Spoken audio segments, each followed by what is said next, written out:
बिस्मिल्लाहिर्रहमानिर्रहीम, अस्सलाम वालेकुम एंड वेरी गुड मॉर्निंग। आप देख रहे हैं पाकिस्तान और मैं हूं आपके साथ ज़रिया इरफान। तो जनाब, ईद कुर्बान आने में कुछ 2 से 3 रोज़ बाकी हैं और हम ये देख रहे हैं माशाल्लाह हाजी जो है वो भरपूर तरीके से अपने फ़रीज़ा हज की अदायगी के लिए अपने अपने मनाजिल का जो है वो रुख इख्तियार कर चुके हैं। और जब हम काबा की तरफ देखते हैं, मतलब आप वो जो लाइव ट्रांसमिशन देख रहे थे ना अपने घर में ऑन करके, तो जिस बड़ी तादाद में वहाँ पर मुसलमान इकट्ठे हुए हैं, यकीन जानिए कि वो कहते हैं ना कि रोंगटे खड़े हो जाते हैं जब आप इतनी बड़ी तादाद में अल्लाह के घर इन तमाम लोगों को देखते हैं। तो दुआएं कीजिए अल्लाह ताला की हुजूर, और अपने लिए भी, हमारे लिए भी, हमारी टीम के लिए भी, हम भी आप लोगों के लिए दुआ गो रहेंगे, क्योंकि ये 3 दिन इंतहाई इंपॉर्टेंट है। कहा जाता है वैसे तो यूं ही यकुम ज़िलहज का आगाज़ होता है, आप अल्लाह ताला से अपने लिए कोई भी दुआ मांगे, तवक्कुल होना बहुत ज़रूरी है, वो दुआ कभी रायगा नहीं जाती। तो जब आप अपने लिए दुआ कर रहे हों तो हमारे लिए भी कर दीजिएगा। जब हम लोग दुआ कर रहे होंगे तो हम इंशाल्लाह आपको भी अपनी दुआओं में ज़रूर याद रखेंगे, क्योंकि अमूमन फरिश्ते भी इस बात का इंतज़ार कर रहे होते हैं किसी की दुआ की कबूलियत का, कि शायद वो किसी और के लबों से आपके लिए सुनना चाहती है। तो इंतहाई अहमियत के हामिल है ये 3 दिन, तो ज़्यादा से ज़्यादा इबादत कीजिए। और डेफिनेट सी बात है, ईद की तैयारी तो कौन नहीं करेगा, सभी करेंगे। और जहाँ जहाँ भी आप लोगों ने जाना है अपने कुर्बानी के जानवर लेने के लिए, तो ज़रा एहतियात कीजिए, क्योंकि अमूमन खुदा न खास्ता कुछ लोगों के कहते हैं के साथ हाथ भी हो जाता है। जेब कतरे मवेशी मंडियों में बड़ा मंडला रहे होते हैं, तो वहां से भी आप लोगों ने अपने आप को बचाना है और अपने जानवर को सही सलामत लेकर अपने घरों पर वापस पहुंचना है। और वैसे भी इस वीक का हमारा ये आखिरी शो है। इंशाल्लाह जब आपसे मुलाकात होगी मंडे को, तब हम लोग ईद के रोज ईद के प्रोग्राम के साथ अपने नए मेहमानों के साथ आपकी खिदमत में हाजिर होंगे। अभी प्रोग्राम में टॉप स्टोरीज शामिल करते हैं और प्रोग्राम में आगे बढ़ते हैं।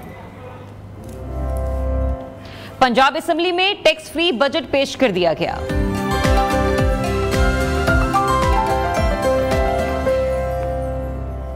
मौलाना फजल रहमान की नाराजगी को सुलह में बदलने की कोशिश। जानवर जमीन पर, कीमतें आसमान पर, खरीदार परेशान। और कुर्बानी के जानवरों का ख्याल कैसे रखें, ये भी आज डिस्कस करेंगे।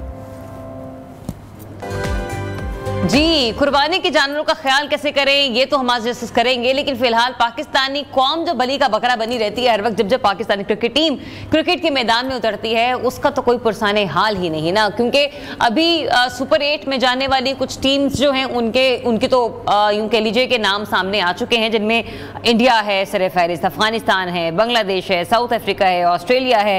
लेकिन पाकिस्तान और इंग्लैंड अभी भी दरमियान में हवा में कितना मौलिक हैं, इन्हें इस तरफ गिरना है या उस तरफ गिरना है, ये तो हमारी परफॉर्मेंसेस के बाद पता चलेगा। लेकिन हमारे परफॉर्मेंसेस से पहले भी किसी और की परफॉर्मेंसेस है जिसकी तरफ ध्यान देना बहुत जरूरी है, क्योंकि पाकिस्तान और आयरलैंड के दरमियान जो होने वाला मैच है आज का, वो इंतहाई इंपॉर्टेंट है।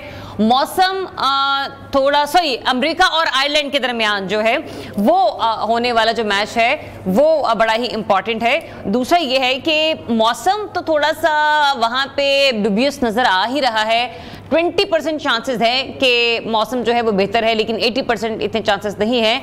लेकिन अगर मौसम बेहतर हो जाता है तो वी जस्ट होप कि अमेरिका और आयरलैंड के दरमियान ये मैच जरूर हो। और अगर ये मैच होता है तो पाकिस्तानी कौम ये दुआ करेगी कि जनाब आयरलैंड जीत जाए, और अगर आयरलैंड जीत जाता है तो फिर पाकिस्तान और आयरलैंड के दरमियान मुकाबला होगा। ये दोनों टीमें मैचेस खेलेंगी और फिर पूरी पाकिस्तानी कौम जो है वो लगी रहेगी अल्लाह ताला के हुजूर ये दुआ करने के लिए जनाब कि अब पाकिस्तान जीत जाए। बट एनीवेज, जो कुदरत के आसार नजर आ रहे हैं उससे तो यही लग रहा है कि बमुश्किल ही अमेरिका और आयरलैंड के दरमियान ये मैच खेला जाएगा। तो एक वो कहते हैं ना कि कशमकश सी की सूरत हाल है कि मैच होता है या नहीं होता है। लेकिन ये जो होता है हमारे साथ तो हमेशा यही होता है कि हम लोग यही सोच रहे होते हैं कि फलानी टीम हार जाए तो फलानी टीम जीत जाएगी, फलानी टीम जीत जाएगी तो हमें मौका मिल जाएगा आगे जाने का। पर मैंने आपको याद होगा कल भी यही बात की थी कि हमें अपनी परफॉर्मेंसेस पर आगे बढ़ना है। हम अगर मगर की सिचुएशन में आगे नहीं बढ़ सकते। अच्छा, कुछ लोग ये भी कहते हैं, हम हर बार 92 के वर्ल्ड कप से तशबीह दे देते कि हाँ पाकिस्तान ने 92 में भी पहला मैच हारा था। भाई, वो 92 में पहला मैच हारा था। हमें तो रवायत ही हमारी चल पड़ी है ना कि हमने कोई सीरीज नहीं जीतनी, हमने कोई टूर्नामेंट नहीं जीतना, हमने अपनी टीम का ब्लड प्रेशर हाई करके रखना है, हमने अपनी टीम को जो है वो दिल का मरीज बना देना है। तो ये चीज़ें ऐसे नहीं खेली जाती। हम जीतते हैं, हम हारते हैं, और खेल का यही हुस्न होता है। जैसे हम जमहूरियत में भी कहते हैं, जब हम लोग डेमोक्रेटिक इश्यूज़ पर बात कर रहे होते हैं, कि हार जीत खेल का हिस्सा होता है। वो सियासी खेल है और ये खेल तो खेल ही है, लेकिन हारना भी ऐसे चाहिए कि आपको लगे कि आपने जीतने के लिए जंग की थी। लेकिन जहां पर आपकी बॉडी लैंग्वेज आपका साथ ना दे रही हो, जहां पर आप बिल्कुल जीरो प्लान के साथ मैदान में उतरे, वहां पर पाकिस्तानी कौम की उम्मीदें जो है ना, वो फिर मतलब अल्लाह माशाल्लाह ये वाला हाल हो जाता है। तो वैसे में तो हमने ये भी देखा कि लास्ट टाइम भी जब पाकिस्तान और कनाडा का मैच हो रहा था, तो बहुत सारे लोगों को सोशल मीडिया पर हमने कनाडा को सपोर्ट करते हुए देखा, और ये कोई और नहीं थे, ये पाकिस्तानी थे। कि इन पाकिस्तानियों के दिल इतने दुखी थे इंडिया से शिकस्त के बाद कि मतलब वो पाकिस्तानी टीम से सारी उम्मीदें खो बैठे थे। और अभी भी हमारा कुछ इतना वो उम्मीद के रोशन बल्ब जो है वो नहीं जल रहे। हमें पता है कि पाकिस्तानी टीम ने क्या करना है क्या नहीं करना, लेकिन वो कहते हैं कि दिल में कहीं ना कहीं एक उम्मीद का दिया, एक उम्मीद की लौ फड़फड़ा रही होती है। तो यही हमारा हाल है, यही सारी सिचुएशन है। एनीवेज, पाकिस्तान का एक मैच संडे को जो है वो शेड्यूल्ड है, लेकिन जो आज का मैच है उसके वाले से बात कर लेते हैं। हमें ज्वाइन कर रहे हैं स्पोर्ट्स एनालिस्ट हसनैन लियाकत। अस्सलाम वालेकुम and very good morning Hasnain. Hasnain, क्या प्रेडिक्शन है आपकी, क्या लग रहा है आपको होगा मैच? देखिए, जो फ्लोरिडा का वेदर है ना, जिस तरह आप भी न्यूज के साथ बड़ी टच है, मियामी में पिछले कुछ एक महीने से फ्लड चल रहे हैं। लेकिन फ्लोरिडा के वेदर को अगर मैं एक्सप्लेन करना चाहूँ तो पिछले एक हफ्ते में वहाँ पे बारिशों का ही सीजन चल रहा है। लेकिन ये जो बारिशों की प्रेडिक्शन है, इसको हम एक्यूरेट नहीं कह सकते, क्योंकि एक आध दिन वहाँ पे मैच हो गया, एक आध दिन वहाँ पे मैच नहीं हुआ, क्योंकि वहाँ के हालात इस तरह के हैं कि वहाँ पे इस वक्त जो गूगल बता रहा है या वेदर रिपोर्ट्स हैं, उस तरह की एक्यूरेट नहीं हो सकती ड्यू टू फ्लड। बाकी अगर अमेरिका में दूसरे शहरों की बात करें तो क्योंकि वहाँ पे फ्लड नहीं है, इस तरह के मामला नहीं है, तो वो जो गूगल रिपोर्ट्स होती है बड़ी एक्यूरेट होती है। तो आप देखते हैं कि आज का मैच पॉसिबल होगा या नहीं होगा। लेकिन मुझे ये लगता है कि मैच अगर 20 ओवर्स का ना भी हुआ तो शायद 10 ओवर्स का, 5 ओवर्स का, इतना मैच ये जरूर हो जाएगा, क्योंकि मिनिमम T20 क्रिकेट की रिक्वायरमेंट ये है कि 5 ओवर्स तक मैच हो जाते हैं। अच्छा। तो 5 ओवर का मैच आपको शायद वन साइड होता हुआ नजर आए, कि एक साइड भी 5 ओवर खेल रही है, दूसरी साइड भी 5 ओवर खेल रही है। मिनिमम ये रिक्वायरमेंट होती है, क्योंकि देखिए, हम तो शायद पाकिस्तान क्रिकेट को बहुत हल्का ले रहे हैं, लेकिन जो ICC है ना, उसमें भी कहीं ना कहीं परेशानी जरूर होगी। एक तरफ पाकिस्तान है, दूसरी तरफ इंग्लैंड है, तीसरी तरफ न्यूजीलैंड है। तीनों बड़ी टीमें इस वक्त स्टेज पे लगी हुई हैं, और अगर ये 3 टीमें सुपर 8 पे नहीं पहुंचेंगी तो उनकी आई बॉल्स पे बड़ा फर्क पड़ेगा, उनकी मार्केट में कमर्शियल वैल्यू पे बड़ा फर्क पड़ेगा। तो मेरा ख्याल है कि वो भी बड़ी कोशिश कर रहे होंगे कि किस तरह ये मैच हो जाए, और जो रिजल्ट पूरा पाकिस्तान एक्सपेक्ट कर रहे हैं ना, इस वक्त ICC वही एक्सपेक्ट कर रहा हो। बिल्कुल ऐसा ही है, लेकिन जो एक्सपेक्टेशन है, जाहिर सी बात है ना हसनैन, आप एक स्पोर्ट्स एनालिस्ट हैं और आप भी प्लेयर्स की परफॉर्मेंस को बड़ा करीब से जो है ना वो मॉनिटर कर रहे होते हैं। स्पोर्ट्समैन स्पिरिट तो यही होता है कि खेल कर जीता और हारा जाए, दोनों सिचुएशन में आपको अपनी डिफीट या जीत कबूल करनी पड़ती है। लेकिन खुदा न खास्ता अगर आज का मैच नहीं हो पाता तो जाहिर सी बात है कि फिर हम लोग ना तो सुपर 8 के लिए क्वालिफाई कर पाएंगे, और हमारा सफर जो वर्ल्ड कप है वो भी यहीं पर तमाम हो जाएगा। लेकिन ये अगर मगर की सिचुएशन, पाकिस्तानी कौम कब तक इस तरह से, ये वो कहते हैं ना कि बीच में लटकी रहेगी, ना इधर के ना उधर के? देखिए दरियाब, आपका बहुत ही अच्छा सवाल है कि ये कब तक हम बीच में लटके रहेंगे। जब तक हम अपनी अदाओं पे गौर नहीं करेंगे तब तक हम बीच पे लटके रहेंगे, क्योंकि ये जो ग्रुप है ना, आप इसको देखिए। आप छोड़िए कि आप स्पोर्ट्स एनालिस्ट हैं या आप मॉर्निंग शो होस्ट हैं या आप कोई करंट अफेयर एनालिस्ट हैं, आप एक कॉमन मैन के तौर पे या कॉमन वुमेन के तौर पे इस ग्रुप को देखिए। आपके साथ था कौन? एक तरफ अमेरिका था, एक तरफ कनाडा था, एक तरफ आयरलैंड था और एक तरफ इंडिया था। तो आपने सिर्फ इंडिया वाला मैच आपका मुश्किल था, उसके अलावा 3 मैच आपके हलवा थे। लेकिन मसला ये हुआ कि आप एक पहले बेबी टीम से हार गए अमेरिका से, फिर उसके बाद इंडिया से आप जीता हुआ मैच हार गए। अब आपका अगला मैच कनाडा के साथ था, वो तो आप जिस तरह जीते हैं वो आपके सामने है कि जो मैच हमें स्टेटमेंट पुट करने के लिए 10 ओवर में जीतना चाहिए था, वो हमने जाके 18 ओवर में जीता। और अगर लास्टली बात की जाए आपकी, आप देखिए ना, आयरलैंड के साथ मैच है, लेकिन आपने अगर अपने मैचेस के साथ इंसाफ नहीं किया तो अब आपका आयरलैंड वाला मैच भी खटाई में पड़ रहा है। लेट्स सपोज अगर आज मैच हो जाता है ना, तो फिर हमें अगली दुआएं ये करनी पड़ेंगी कि क्या फ्लोरिडा में पाकिस्तान और आयरलैंड का मैच हो जाएगा, या नहीं होगा। सो ये दवाओं का सिलसिला जारी रहेगा जब तक जो है वो पाकिस्तान टीम बाहर नहीं होती। और ये इसमें मैं सबसे ज्यादा अगर कसूरवार किसी को ठहराऊंगा तो पाकिस्तान की टीम है। आपने सवाल बड़ा अच्छा किया कि पाकिस्तान कब तक ये करता रहेगा, क्योंकि हमें ना, हम जब वर्ल्ड कप में जाते हैं ना, हम बड़े बुलंदबाग दावे कर देते हैं। आपको याद होगा कप्तान साहब कह रहे थे सेमीफाइनल पहुंच चुके, फाइनल पहुंच चुके। अच्छा Hasnain, sorry to interrupt you, लेकिन मेरा कमेंट ले लीजिए ताकि आपको अपना तज्जिया देने में मजीद और मतलब एक को कैनवस आपके लिए बड़ा हो जाए। ये कि अभी कुछ दिन पहले चेयरमैन पीसीबी ने भी ये दोबारा बयान दिया कि अभी हम टीम को देख रहे हैं, बिल्कुल हमने फैसले करने हैं, लेकिन टीम खेल रही है, उसके बाद हम लोग देखेंगे कि क्या करना है क्या नहीं करना। तो एक लम्हे के लिए ऐसा लगा कि जैसे उनके अंदर दोबारा से एक लचक आई है, क्योंकि पाकिस्तानी टीम वहां पर मौजूद है। आपको लगता है कि एक बड़े पैमाने पर प्लेयर्स को लेकर भी टीम में या मैनेजमेंट में या जो हमारा बोर्ड है उसमें कोई उखाड़ पिछाड़ होगी कि फिर ये गोंगलों से मट्टी झड़ जाएगी और फिर सारी नीवी नीवी होकर निकल जाएंगे? दरियाब, आपको बड़ा अरसा हो गया है ये जो टीवी की दुनिया में, हमें भी बड़ा अरसा हो गया साबित करते हुए इस पाकिस्तान टीम के साथ या इस पाकिस्तान मुल्क में कुछ भी नहीं होता।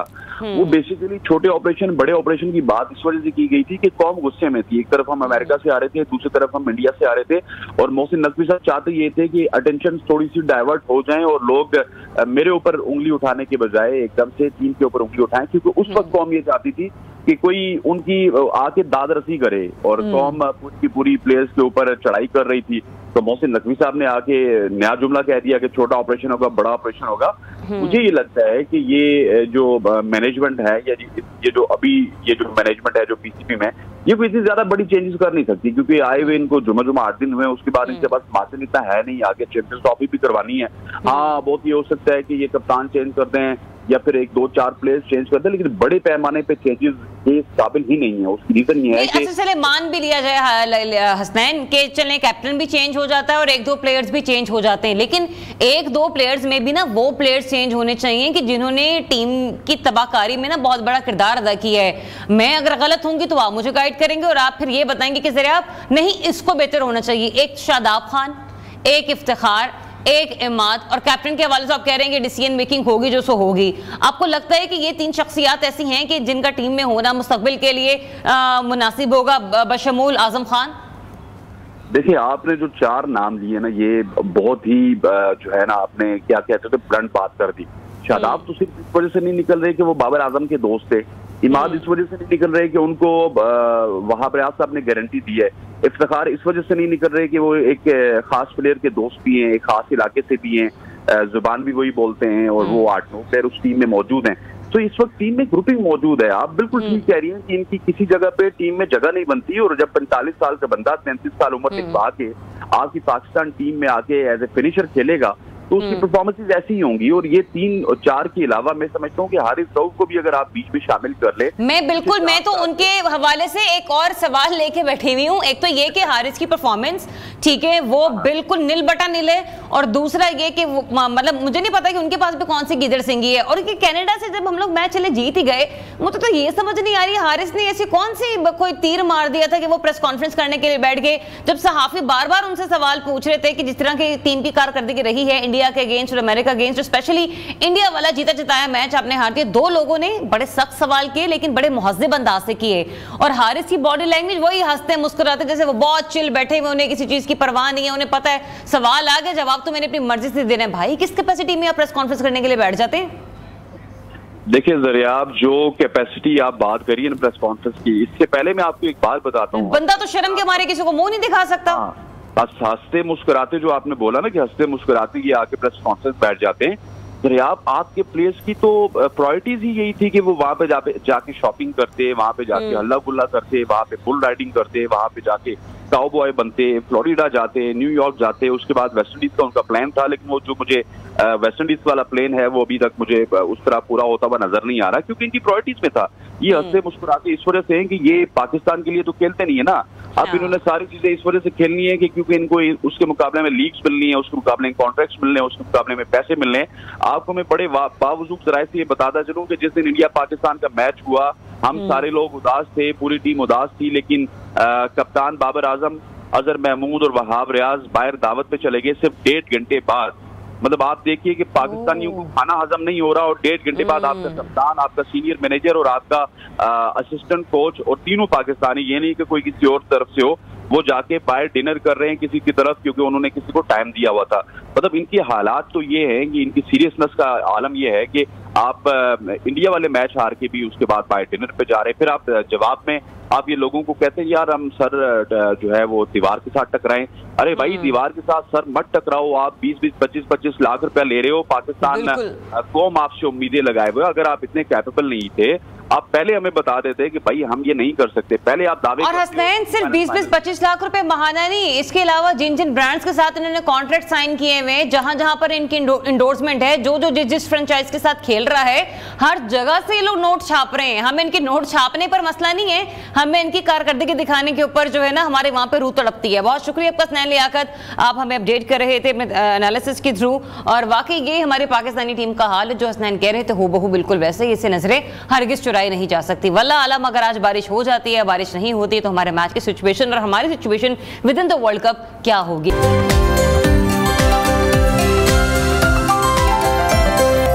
वेलकम बैक नाज़रीन, इस वक्त मुल्क में विफाकी बजट पेश हो चुका है और अब सूबाई बजट पेश किए जा रहे हैं। आमदन और अखराजात के हवाले से हिसाब किताब को ही तो बजट कहा जाता है, लेकिन आमदन तो फिलहाल हमें कहीं नजर नहीं आती, इसलिए अखराजात की अदम तवाज़ुन की वजह से बजट में सिर्फ खसारा ही खसारा नजर आता रहता है।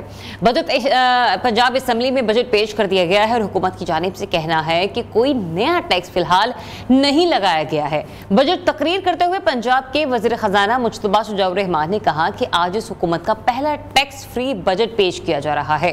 पंजाब में तरक्की का आगाज हो गया है और अब सियासत के हवाले से अगर बात की जाए तो वहां पर ऐसे लगता है कि मामलात रुके हुए हैं, लेकिन कहीं ना कहीं थोड़ी बहुत हलचल नजर आ रही है। इस वक्त वज़ीर आज़म नाराज साबिक इत्तेहादी रहनुमाओं को मनाने की कोशिशों में मसरूफ नजर आ रहे हैं। वज़ीर आज़म शहबाज शरीफ मौलाना फजल रहमान को मनाने के लिए उनकी रिहाइशगाह पर पहुंचे, जहां मौलाना फजल रहमान ने उनकी आमद का खैर मकदम किया और वज़ीर आज़म शहबाज शरीफ ने जमीयत उलमा इस्लाम के सरबराह मौलाना फजल रहमान से मुलाकात की, जिसमें उन्होंने सियासी मसाइल के बाहमी ताउन से हल के लिए कमेटी तश्कील देने की तजवीज़ पेश कर दी। जबकि दूसरी जानिब FIA ने साइफर केस में साबिक वज़ीर आज़म इमरान खान और शाह महमूद कुरैशी की बरियत सुप्रीम कोर्ट में चैलेंज कर दी है। FIA ने इस्लामाबाद हाई कोर्ट के फैसले के खिलाफ सुप्रीम कोर्ट में अपील दायर कर दी है और दरख्वास्त में मौक़िफ़ इख्तियार किया गया है कि प्रोसिक्यूशन इस सबूत और फॉरेंसिक शुदा दस्तावेज़ात ट्रायल के दौरान मुहैया किए। हाई कोर्ट का फैसला ये जाहिर नहीं करता कि किन बुनियादों पर मुल्ज़िमान को बरी किया गया। तो ये हम कह सकते हैं कि इस केस में बरियत होने के बावजूद बानी PTI की मुश्किलात में अभी भी कोई कमी वाक़ई नहीं हुई है। अलबत्ता एक जो कल हमें देखने को मिली मुलाकात प्राइम मिनिस्टर शहबाज शरीफ और मौलाना फजल रहमान साहब के दरमियान, वो एक यूँ कह लीजिए कि सियासी एतबार से देखा जाए तो एक अलग ही माहौल बनता हुआ नज़र आ रहा है। और अगर मौलाना साहब के हवाले से बात की जाए तो वो माजी में पाकिस्तान मुस्लिम लीग नून और पाकिस्तान पीपल्स पार्टी के सबसे बड़े इत्तेहादी रहे हैं और यही वजह है कि मौलाना फजल रहमान को राम करने के लिए ना सिर्फ नून लीग भी जानती है कि क्या गुर होना चाहिए, बल्कि पीपल्स पार्टी भी इसमें बखूबी तौर पर इस बात को जानती है कि मौलाना फजल रहमान की किन मामलात पर जो है उनकी नाराजगी को ख़त्म किया जा सकता है। तो ऐसे में वज़ीर आज़म शहबाज शरीफ का खुद जाना मौलाना साहब के घर, ये इस बात का कभी इम्कान जाहिर कर रहा है कि शहबाज शरीफ साहब मौलाना फजल रहमान साहब से अपने रवाबित को दोबारा से बेहतर बनाने में संजीदा है। लेकिन फिर क्या होगा मौलाना के उस बयानिए का जो कि वो एंटी स्टैब्लिशमेंट लेकर चल रहे हैं और बिल्कुल भी वो इलेक्शंस के नताइज को तस्लीम करने से आरी हमें नजर आ रहे हैं। जबकि दूसरी तरफ पाकिस्तान तहरीक इंसाफ के हवाले से अगर बात की जाए तो पाकिस्तान तहरीक इंसाफ की तो कोशिश थी और रही है कि मौलाना फजल रहमान किसी तरीके से उनका जो एजेंडा है उसको लेकर आगे बढ़ें, लेकिन लग ये नहीं रहा मौलाना साहब की शहबाज शरीफ साहब से मुलाकात के बाद कि शायद इसमें कोई खातिर ख्वाह नताइज पाकिस्तान तहरीक इंसाफ को हासिल हो सकें। लेकिन लेट्स सी, ये सियासत है और सियासत में कुछ हरफ आखिर नहीं होता और सुबह मामलात कुछ होते हैं लेकिन शाम को मामलात कुछ होते हैं। खैर आगे बढ़ते हैं और आगे बढ़ते हुए आपको अहम खबर से आगाह करेंगे कि हुकूमत की नाराज मौलाना फजल रहमान को मनाने की कोशिशें जो हैं वो अब मजीद तेज हो गई हैं। वज़ीर आज़म के बाद वज़ीर दाखिला मोहसिन नकवी की फजल रहमान से मुलाकात हुई है और मोहसिन नकवी ने मौलाना फजल रहमान की खैरियत दरियाफ्त की है। सियासी सूरत हाल समेत दीगर अमूर पर तबादला ख्याल हुआ है। मोहसिन नकवी ने मौलाना फजल रहमान के लिए नई ख्वाहिशात का इजहार किया है। इसी बारे में मजीद बात करेंगे उस्मान राना से। अच्छा उस्मान, ये बताएगा कि मौलाना की जितनी मुलाकात इंपॉर्टेंट थी प्राइम मिनिस्टर साहब से, उससे कहीं ज्यादा इंपॉर्टेंट मुलाकात लग रही है मोहसिन नकवी से, क्योंकि मोहसिन नकवी जो कि वज़ीर दाखिला है, उनके बारे में कहा जाता है कि वज़ारत दाखिला से ज्यादा ओहदा उनके लिए, उनकी जो सपोर्ट, जहां से उनकी बैकिंग है, वो मामलात मैटर करते हैं। तो फिर वहां से कोई पैगाम आया होगा? जी बिल्कुल, आज अलग सुबह जो है वो वज़ीर दाखिला मोहसिन नकवी जो हैं वो JUI मौलाना फजल रहमान से मुलाकात करने के लिए उनके घर पहुंचे हैं और ये इस मुलाकात को अहम नज़र से भी देखा जा रहा है क्योंकि मोहसिन नकवी जो हैं बड़े सरगर्म हैं। KP को हुकूमत अली अमीन गंडापुर से मुलाकातें उन्होंने की हैं, इसके अलावा मौलाना फजल रहमान से, और ये लगता है कोई अहम पैगाम जो है वो मौलाना फजल रहमान के लिए लेकर आया है क्योंकि इससे पहले जो है वज़ीर आज़म शहबाज शरीफ भी अहम ये मुलाकात कर चुके हैं, जबकि अब मोहसिन नकवी जो है वो इस्लामाबाद में मौजूद है और वो अहम मुलाकातें कर रहे हैं। और आज अलग सुबह जो है ये बड़ी मुलाकात हुई है। इस हवाले से मोहसिन नकवी का जो बयान सामने है, उन्होंने कहा है कि मौलाना फजल रहमान से 25 साल दरीना ताल्लुक है। मौलाना फजल रहमान इज्जत और एहतराम वाला रिश्ता जो है उनसे वो कायम है। जी अच्छा, ये भी मुझे बताइएगा कि जो मौलाना का बयानिया रहा है वो तो उस बयानी की फिर नफी हो जाएगी अगर मौलाना के मामलात तय पा जाते हैं हुकूमत के साथ, और फिर जो पाकिस्तान तहरीक इंसाफ के साथ जिनके मामलात चल रहे थे वो कहाँ तक पहुंचे? जी, अगर मौलाना साहब की बात की जाए तो उनको मुफाहमत का मास्टर भी समझा जाता है, जैसे कि पिछली PDM उन्हीं की वजह से जो है वो चलती रही, मुख्तलिफ पार्टियां एक दूसरे के साथ जुड़ी नहीं। तो मौलाना साहब के हवाले से कोई पेशन गोई करना जो है वो कबल वक्त होगा, क्योंकि मौलाना साहब की जानिब से अभी तक जो बयानिया रखा गया है कि वो इलेक्शन के जो रिजल्ट हैं उनको तस्लीम नहीं कर रहे। लेकिन दूसरी तरफ मौलाना साहब का हमने जैसे कि धरने भी देखे हैं, मौलाना साहब जिस तरह एहतजाज करते हैं वो एहतजाज भी नजर नहीं आ रहा। एक जलसे तो किए जा रहे हैं लेकिन मौलाना साहब की कॉल के ऊपर पूरे शहर जो है वो बंद हो जाते हैं, लेकिन मौलाना साहब ने ताहाल इस किस्म का कोई बयान और या फिर इस किस्म का कोई इकदाम जो है वो नहीं उठाया। मेरे ख्याल से मौलाना साहब भी ऐसी मफाहमत का इंतजार कर रहे हैं कि जिसके बायस वो किसी अगले स्टेज पे जा। और इस मफाहमत के इंतजार में जो रात की मुलाकात हुई शहबाज शरीफ साहब से, उसमें कमेटी भी तश्कील देने की तजवीज़ पेश की गई है ना मसाइल के हल के लिए। कुछ मालूम है आपको कि कौन कौन उस कमेटी को लीड करेगा? जी बिल्कुल, ये बात सामने तो आई है कि मशावरत के लिए वक्त भी मांगा गया है और कमेटी भी तश्कील दी गई है। अब ये जो खुफिया बातें हैं वो उनके दरमियान ही है कि कमेटी की क्या मुतालबात होंगे, किस बात पर जो है वो माना जाए, क्योंकि मौलाना फजल रहमान जो थे उनके KPK में गवर्नर भी थे लेकिन उनको भी हटा दिया गया। तो अब मौलाना फजल रहमान को क्या दिया जाएगा, इस हवाले से कुछ मुफाहमत जारी है और बहुत सी ऑफर्स जो है वो दी गई हैं हुकूमती, और अब ये मोहसिन नकवी साहब भी पहुंचे हैं तो इस हवाले से।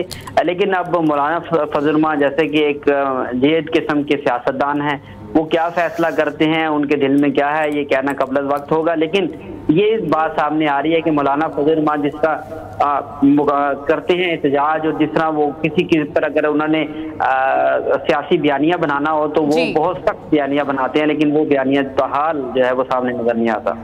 ठीक, बहुत शुक्रिया आपका, आप हमें अपडेट कर रहे थे तमाम तरह मामलात के हवाले से। एक इंतहाई अहम मुलाकात जो कि मोहसिन नकवी की हुई है मौलाना फजल रहमान से, और फिर ऐसा लग रहा है कि हुकूमत की तरफ से जो कोशिशें की जा रही हैं उसमें मज़ीद जो है वो तेज़ी देखने को मिलेगी, क्योंकि राहत के शहबाज शरीफ साहब से भी उनकी मुलाकात हुई है। लेकिन बिल्कुल दुरुस्त कहा हमारे रिपोर्टर ने भी कि मौलाना साहब के दाव पेच के हवाले से कुछ भी कहना कबल अज़ वक्त होगा, क्योंकि एक तरफ पाकिस्तान तहरीक इंसाफ की तरफ से भी अपने मामलात को लेकर चल रहे हैं और दूसरी तरफ अब जो उनकी हुकूमत के साथ मेल मुलाकात शुरू हो गई हैं। लेकिन जो तज्जियाकार हैं वो वाज़ेह तौर पर इस बात की यकीन दहानी करते हैं कि मौलाना अपने मसाइल के हल के लिए ही पाकिस्तान तहरीक इंसाफ की तरफ जो है वो थोड़ा सा रुजू कर बैठे हैं। एनीवेज लेट्स सी कि मौलाना से होने वाली इन मेल मुलाकातों का क्या नतीजा निकलता है, हुकूमत के हक में या फिर हुकूमत के खिलाफ।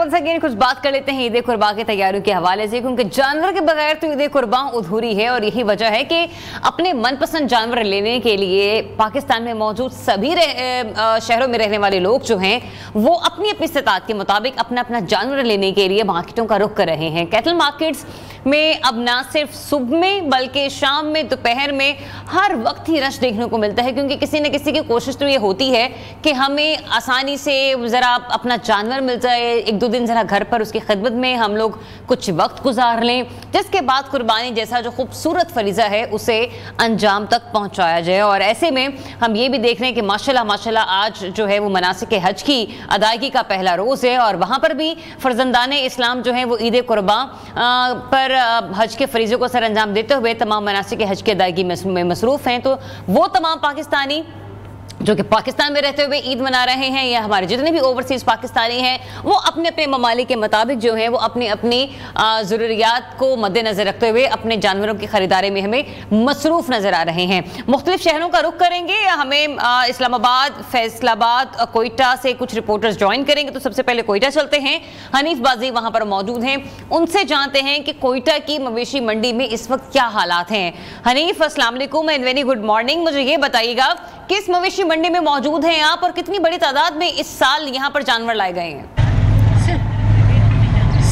वालेकुम सलाम। इस वक्त मैं मौजूद हूँ कोयटा के कवारी रोड मवेशी मंडी में, जहाँ पर ख़रीदारों का रश जो है वो टाइम के साथ साथ जो है वो बढ़ता है। जो ही ईद कुर्बान जो है नज़दीक आ रहा है उसी के साथ साथ मुल्क भर की तरह कोयटा में भी जो ख़रीदारों का रश है वो बढ़ता जा रहा है। इस वक्त मैं कवारी मंडी में मौजूद हूँ, जहाँ पर शेरी जो है वो ख़रीदारी करने आ रहे हैं, मगर जो महंगाई है उससे जो है वो काफ़ी शिकवा करते हमें नज़र आ रहे हैं। इसी के साथ जो व्यापारी है वो भी काफ़ी परेशान हमें नज़र आ रहे हैं। उनका कहना है कि पिछले साल के बनस्बत जो कीमतों में इजाफा हुआ है, इस वजह से जो ख़रीदार है वो सिर्फ कीमत पूछ करके आ रहे हैं। दूसरी जानिब ख़रीदारों से जब बात हुई तो उनका कहना था कि अपने मर्ज़ी के जो जानवर है वो ख़रीदने मार्केटों के रुख किए हुए। अगर कीमतों की बात की जाए तो कोयटा में इस वक्त जो कवारी रोड मंडी में जो कम से कम जो बकरी की कीमत है वो 25,000 से शुरू होकर के 1,30,000 तक जाती है, जिसकी वजह से जो शेरी है वो काफ़ी दुश्वारियों शेरियों के साथ साथ जो बच्चे हैं वो भी अपने मनपसंद बकरे जो है वो यहाँ पे पसंद कर रहे हैं। अपने वालिदैन के साथ जो है वो यहाँ पे आए हुए, जबकि सूबाई वज़ीर लाइफ स्टॉक का कहना था कि कोयटा में जो 13 मुकामात पर जो है वो सरकारी मवेशी मंडी जो है वो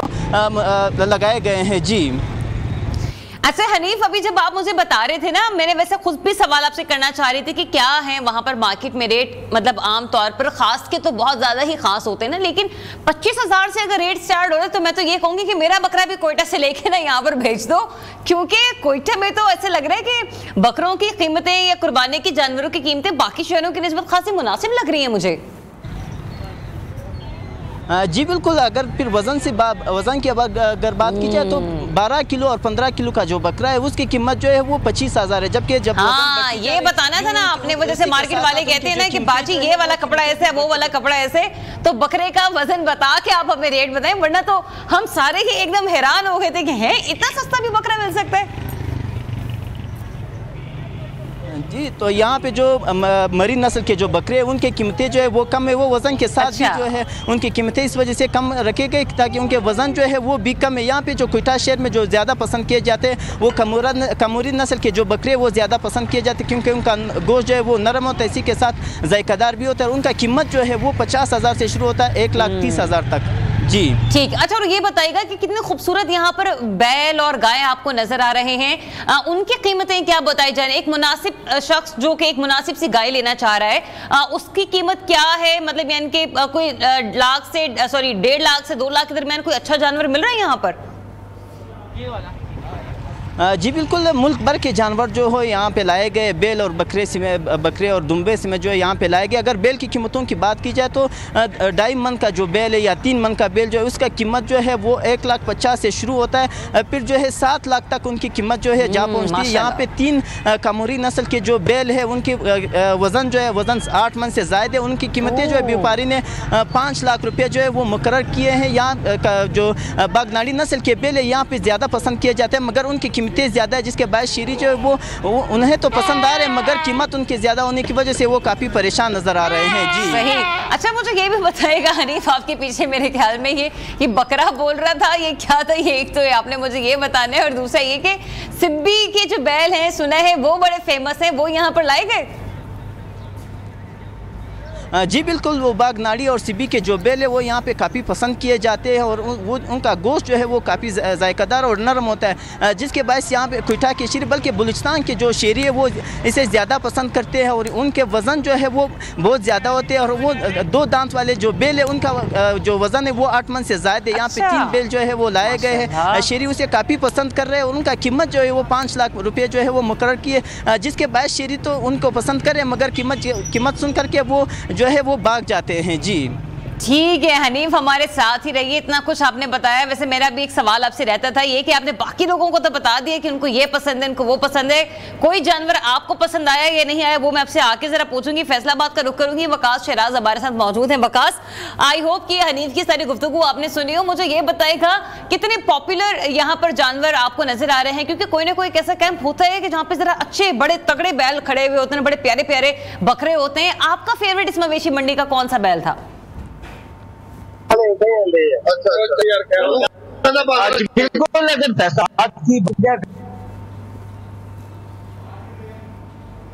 हनी, वकास आपकी आवाज मुझे नहीं ठीक तरह से आ रही। उसके अलावा जो दूर दराज से जो है बकरे भी लाए गए और खूबसूरत बकरे हैं जिनका वजन जो है वो 2-2-2.5 मन भी है और इनकी कीमत जो है वो भी काफी ज्यादा रखी गई है। व्यापारियों की जानब से ये कहा गया है कि उन्हें इतनी मेहनत के साथ वो उनको परवरिश करके लेके आए हैं और अब उनकी कीमत जो है जिस तरह वो परवरिश करके लाए थे, मेहनत के जो उनको खुराक दी गई थी उस हिसाब से उनको कीमत नहीं मिल रही, जिसकी वजह से व्यापारी भी परेशान। अब खरीदार आज क्योंकि फैसलाबाद में जुम्मातुल मुबारक का दिन है और छुट्टी का दिन है, कारोबारी छुट्टी होती है, तो बड़ी तादाद में खरीदार यहाँ पे आ रहे हैं। उनकी कोशिश है कि आज के दिन में वो अपने अपने कुर्बानी के जानवरों को खरीदे और इस वजह से बड़ी तादाद में यहाँ पे आए हुए हैं। शायद उनसे बात करेंगे वो क्या कहते हैं। आप बताएं कि अपना कुर्बानी का जानवर लेने आए, क्या कहते हैं? हम कुर्बानी का जानवर लेने आए हैं भाई। तुंबे का भी अभी हमने लगाया है 60,000 रुपया, वो लाख रुपए से कम नहीं हो रहा। ये हमारी ना कुव्वते खरीद से बहुत ज्यादा बढ़ गया है काम, ये बहुत मसला खराब है, इसलिए नजरसानी करें, ज्यादा से ज्यादा रिलीफ दें ये जो जानवर पालते हैं ताकि मामला सही हो, आवाम को रिलीफ मिले। आप क्या कहते हैं, क्या लेने के लिए आए हैं, क्या पसंद है? हम लेने तो हम यहाँ बैल आए थे, लेकिन जो यहाँ पे कीमती है जानवरों की वो इतनी ज्यादा है, तो मेरे तो बजट जो बैल का बजट है उसमें हम दुम्बा लेके जाएंगे जो हालात चल रहे हैं यहाँ। अच्छा वकास, जिस तरीके से लोग यहाँ पर बता रहे हैं कि उनकी कुव्वतें खरीद से जा रहे हैं बाहर, बकरे भी और बैल भी, तो क्या रेट चल रहा है इस वक्त मार्केट में? आम से बकरे का ये चले मुनासिब भी वजन के हिसाब से हम लोग अगर बात करें तो कितने तक में अच्छा जरा मतलब अच्छा सा उनके जानवर मिल जाएगा, बहुत जो ना ज्यादा बहुत दुबला हो, बहुत ना हम ये कहेंगे चले बहुत भारी भरकम था? अगर बात की जाए, अगर कम से कम यहाँ पे बकरे के हवाले से बात की जाए, बकरा जो है वो कम से कम कीमत इसकी 35,000 रुपए से स्टार्ट होती है और 3 लाख रुपए तक जो है बकरे की कीमत रखी गई है। और मुनफरिद अक़साम के जो बकरे यहाँ पे लाए गए हैं उनकी कीमत जो है इस कदर ज्यादा है और कम से कम जो कीमत 35,000 है। और जो लोग यहाँ पे आ रहे हैं उनका ये कहना था कि वो तो कोशिश कर रहे थे कि 25 से 30,000 में उनको बकरा मिल जाए, लेकिन बकरा जो है कम अज कम जो थोड़ा सा जो है हेल्थी हो वो बकरा जो है 40 से 45,000 रुपए में फरोख्त हो रहा है। और बैल के हवाले से अगर बात की जाए, बैल की कीमत जो बताई जाती है वो 2 लाख से शुरू होती है और 10 लाख तक इसकी बैल की कीमत है। और यहाँ पे शहरी उनकी कोशिश तो होती है कि वो अच्छा जानवर ले और जो सेहत में भी अच्छा और उसका जो है वो चाल ढाल भी अच्छी हो, लेकिन जो अच्छे की जब बात करते हैं तो ये बताइएगा वकास के फैसलाबाद में टोटल कितनी मवेशी मंडियां लगाई गई हैं और कुछ कंपैरिजन ड्रॉ कर सकते हैं आपके इस मंडी का रेट जो है वो बाकी मंडियों से थोड़ा मुनासिब है?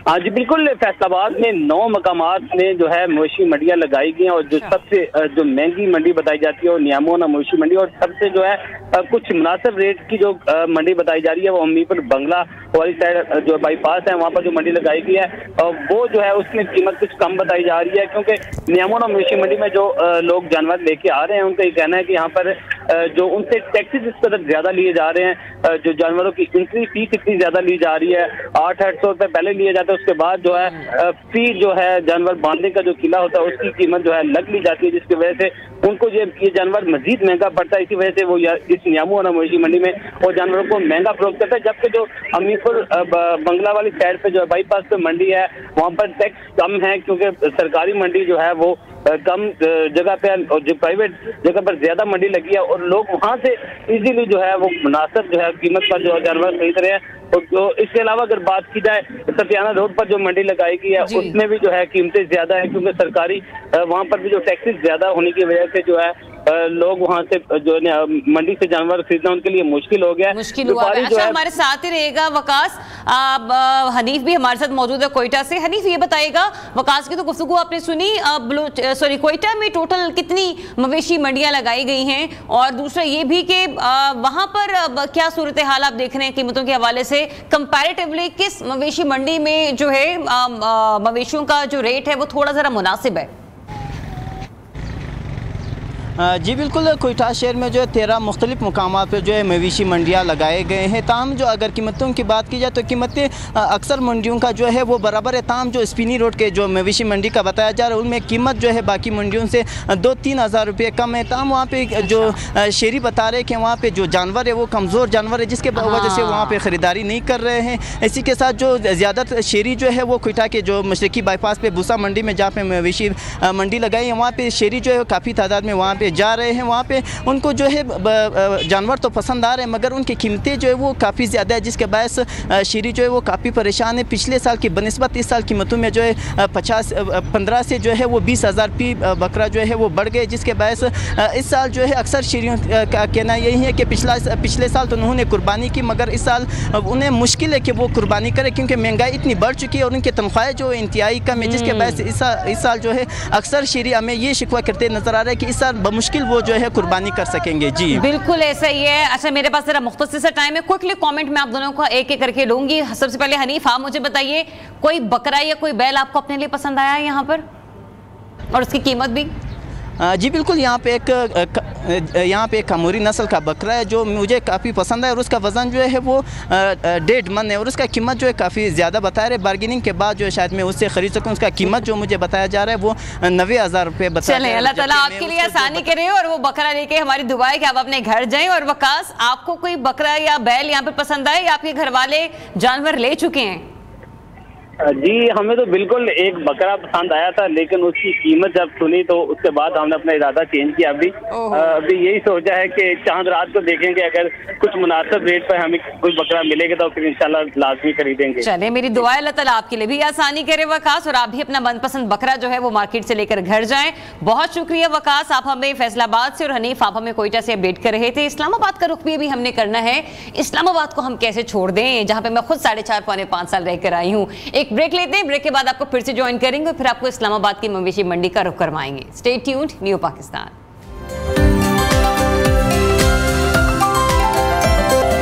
वेलकम बैक वंस अगेन जनाब। ब्रेक के बाद कुछ बात कर लेते हैं कि हमने कुर्बानी के जानवरों की देखभाल कैसे करनी है, खरीदारी करते वक्त कौन सी एहतियात जो है वो लाजिम है, किस तरह का जानवर अगर कुछ ऐसे वैसे सिम्टम्स हमें नजर आते तो हमने वो खरीदने से एहतियात करनी है। इसी बारे में बात करेंगे senior anchor person doctor Mahmood Qureshi साहब, लाइफ स्टॉक एक्सपर्ट हैं। उनसे जरा जान लेते हैं कि भाई कुर्बानी में तो 2 से 3 रोज रह गए हैं, तो फिर ऐसे क्या होना चाहिए कि हम लोग बेहतर जानवर खरीद सके। लेकिन उससे ज्यादा इंपॉर्टेंट ये कि लाहौर में मवेशी मंडियां फिलहाल कितनी लगी हैं और महकमे लाइफ स्टॉक में सिलसिले में इंतजामात क्या रखें, क्योंकि बेहतरीन इंतजामात हों तो खरीदारों के लिए भी मुश्किलात नहीं होती। बहुत शुक्रिया डॉक्टर साहब अपना वक्त देने के लिए। तो क्या सिचुएशन है इस वक्त लाहौर की मवेशी मंडियों की? ये है कि महकमा लाइफ स्टॉक जो है मसूद अनवर साहब सेक्रेटरी लाइफ स्टॉक हैं, उन्होंने बड़े अच्छे इंतजामात किए हैं। 9 सेंटर बनाए हैं लाहौर में, मार्केट्स हैं। तो बड़ी मार्केट जो है वो शाहपुर कांजरा में है। तो इन तमाम मार्केट्स में जो सबसे खूबसूरत बात ये है कि वहाँ पर मोबाइल वेटरनरी डिस्पेंसरीज मौजूद हैं। तो इस दफ़ा गवर्नमेंट ने ये भी किया है कि ऐसे जानवर जो बड़े जो लाए नहीं जा सकते तो वो बीमार हो गए हैं, तो वो एक कॉल पे मोटरसाइकिल पे जो है वेटरनरी का अमला वो पहुँच जाता है, घरों में जाकर उसका इलाज हो जाता है। तो लेकिन डॉक्टर साहब ये बताइए, आपने कहा ना कि जानवर जो बीमार हो गए, जो लाई नहीं गए, बीमारी की वजूहात क्या हैं? हाँ, जो जानवर है ना, मतलब एक पाकिस्तान में ख़ास तौर पर आप मुख्तलिफ चैनल्स पे देख रही हैं, कांगो वायरस का नाम सुना है। अब ये सिर्फ एक पैनिक है, इसके अलावा कुछ नहीं है।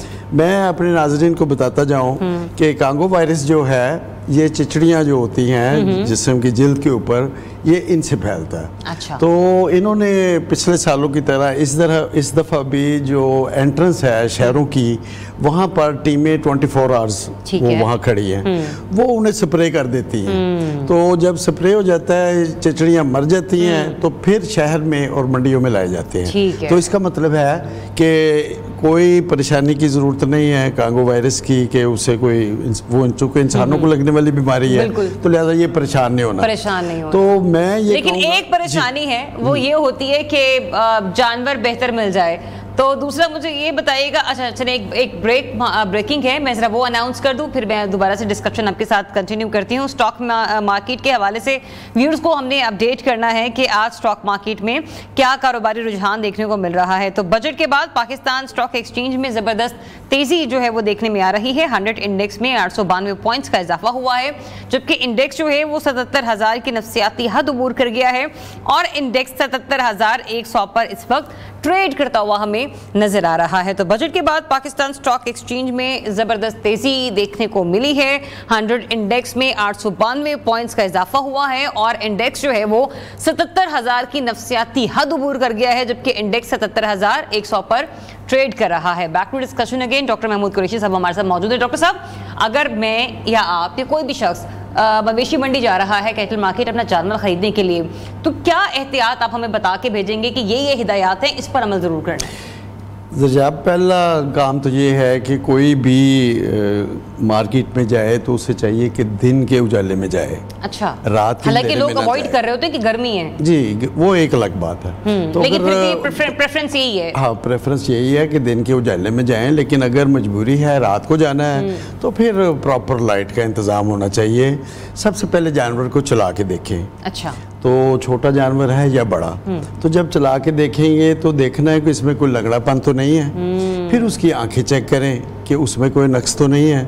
तो इसके बाद उसके कान देखें, सींग देखें, उसकी जो जिल्द है उसके ऊपर हाथ लगा के देखें, वो जिल्द के ऊपर भी चमक नज़र आनी चाहिए। अच्छा। तो फिर आप देखें कि उसे कोई लूज मोशन वाला मसला तो नहीं है। Sir, loose motion on the time कैसे पता चलेंगे? हाँ, वो ना साथ लगा होता है लूज मोशन हो तो। अच्छा। तो यहाँ मैं आपको ये भी आपके इल्म में इजाफा करता जाऊँ कि हमारे व्यापारी भाई जो हैं, जो बाहर से जानवर लेके आते हैं, वो बेसन पानी में मिला के ना तो उनको दबा के पिला देते हैं। उससे जो उसका पेट है ना वो यूं फूल जाता है, तो जानवर देखने में खूबसूरत मोटा ताज़ा लगता है। हालांकि ये अमल बिल्कुल गलत है।